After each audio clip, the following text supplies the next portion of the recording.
आता बातमी राज्यातून आहे। विधानसभेत शिंदे गटा एवढ्या जागा मिळाव्यात असं छगन भुजबळ यांनी म्हटलंय। जागा वाटपाच्या गुऱ्हाळाचा लवकर निपटारा केला पाहिजे असंही छगन भुजबळ यांनी म्हटलंय।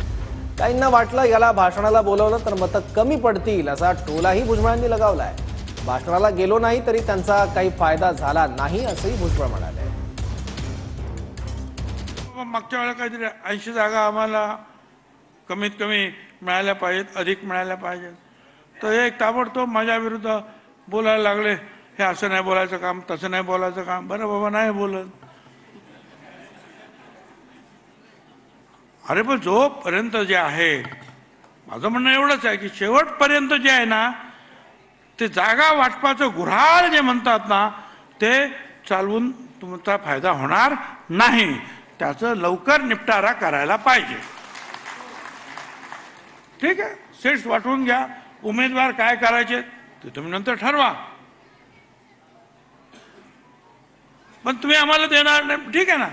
भाजप हा मोठा पक्ष आहे, मोठा भाऊ आहे, अभिक प्रदार, त्यांनी सांगितलं आमदार मान्य आहे। पण आम्ही सुद्धा सांगितलं होतं बाबा, आमचे 40-45 काय माणसं असते ते आमदार, ते शिंदेची सुद्धा आहेत। आता त्यांना जेवढे मिळणार तेवढे आम्हाला जागा मिळायला पाहिजेत। असं म्हणू नका की ते शिंदेच्या आता जे आहेत खासदार जास्त आले आणि ते जास्त घेतील, आमची कमी, असं नको करायला। सगळ्यांना जे आहे समजून काम करावं। यावेळेला मला फार कमी भाषण करण्याची संधी मिळाली।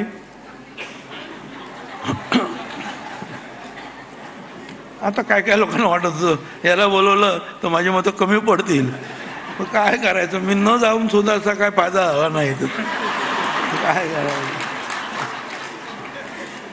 कोणाला वाटायचं याचा फोटो छापला बॅनरवर का आपली मतं जातील, मग ती पण गेली आणि ही पण गेली। त्याला आता आपण म्हटलं ठीक आहे, आराम, आनंद।